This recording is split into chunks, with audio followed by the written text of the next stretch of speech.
The Detroit Lions are linked in a trade for a new wide receiver. Plus, they just signed a new wide receiver. We'll get into both of those things right now. Let's take a look at the current roster, and then we'll look at who we're being linked to possibly trading for. And also, like I said, we just signed somebody as well. So here's the current roster: Amon-Ra St. Brown, obviously, Jameson Williams, and then after that, it's like, okay, what do we got?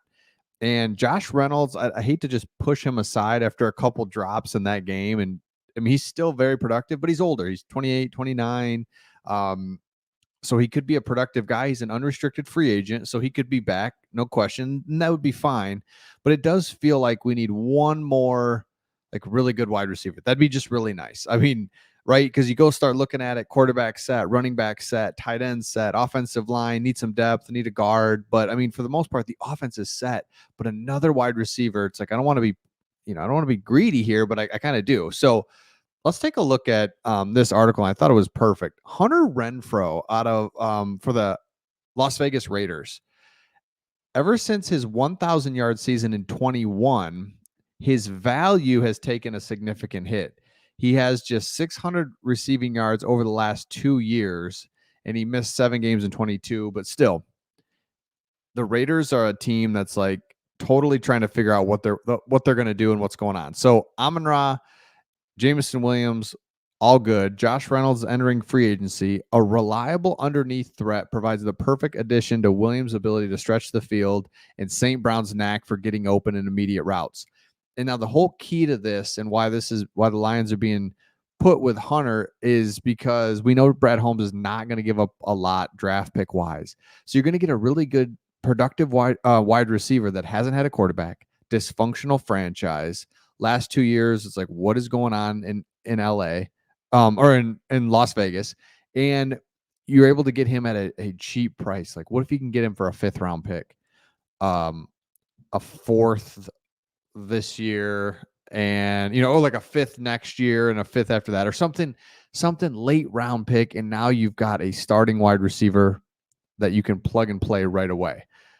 I like this, but at the same time, I love keeping our draft picks as well. So at the end of the day, I don't think the Lions do this just because draft picks, but I wouldn't be opposed to getting a starting wide receiver for a late round pick. Next thing is we just signed Darice Fountain. Now, Darice Fountain is a guy that was on the practice squad here and there, and he spent time and actually has some good playing time with the Chiefs and the Bears. And he's a wide receiver that's a little bit older. So a lot of these guys are younger, undrafted free agents. But you can see right down here that we signed him to a futures deal. Now, we talked about this before, and we'll get into this article in a second. But a futures deal is where you're basically committing to a player. The team commits to a player that, hey, you'll be back around training camp, take your best shot, maybe you can make the team. For the player, it's like, cool, I know where I'm going to be next year. I got somebody that wants me, and you kind of know exactly where you're going to go. So it's kind of a good deal for both the team and the player. And the key to it is that the player is not like going to be sought after, right? They know they're probably not going to go sign a deal, free agent deal somewhere else. So why not come back, fight for a roster spot on the Lions? It'd be the same thing I'd be doing at a different team. But the key to it is, who can you get to kind of come back, right? So a lot of teams get whoever's on their practice squad when the season ends, but then you also go out and try to pick a couple guys that think they can have an opportunity. This guy, Darice Fountain, is a guy that could have an opportunity with the Lions. And again, it's not getting overly excited about this guy just because he's on the fringe of the practice squad type of player, but it's because of injuries. He's bounced around, COVID, but he had production when he was with the Chiefs, when he was with the Bears, and he was playing right there alongside like Sammy Watkins and Tyreek Hill. This is back in 2019. So he can play, right? So he can play. So here's an article. This is hard to see. I get it. But Bieniemy, this is an article from the Chiefs. Darice Fountain thriving in bid for Chiefs roster spot. And you can see this was when in 2021. Chad Henne's on the team, Eric Bieniemy, the whole thing. He's like, I just wanted to give him a chance. hold on. He's one of those kids that does not want to take anything for granted. The only thing Darice wants to know is what he can do better. I just want and hold on. Then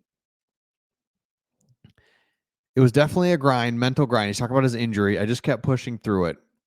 After spending the 2019 season on IR, Fountain returned to the Colts last season, and so this was a couple years ago, bouncing back and forth between active roster and practice squad, caught a couple passes, and I got to say, probably towards the end of the season, I really started feeling like myself. Nowadays, I can't even tell that my ankle was broke.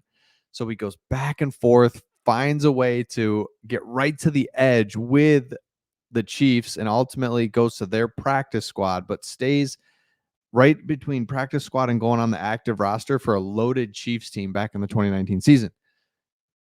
Fast forward, couple things happen. Now he's with us, and again, I don't want to take too big of a deal out of this one, obviously, but at the same time, if you go back to our depth chart, it's just a matter of looking at like, okay, what can the Lions get easily, cheaply, and then we can use our resources, our draft picks, and free agency money on the defensive side of the ball. Again, I'm getting a little picky and greedy here with our wide receivers. We'll see how it pans out. Maybe just bring Josh Reynolds back. Maybe just bring all these guys back. Peoples-Jones is an undrafted free agent, and you're fine, right? And we just go with what we have, and that would be totally good. Or we sneakily try to upgrade so we don't have to use too much salary cap. So again, our salary cap situation is great. We're sitting right here, just 7, 8, 5, 6, 7, 8 right here with about $50 million in cap space.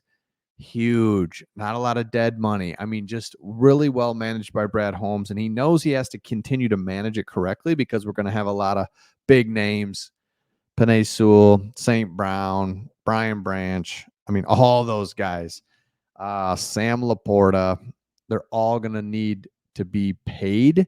So it's going to get real interesting. And that's why I still don't think the Lions go crazy this free agency unless Brad Holmes works it in a certain way. He can actually pay heavy up front right now and then back end it lightly, which is like opposite of what you do. Usually you kind of want to just keep pushing out, but we're going to have to pay guys. Jared Goff's another one.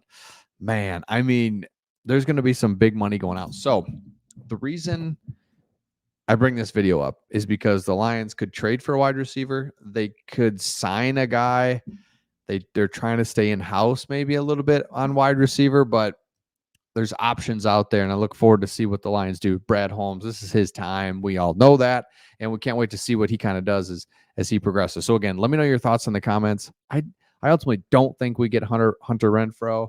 Don't like that. Keep our picks and pick up somebody in free agency. Let me know your thoughts in the comments, and we'll see all of you on the next one.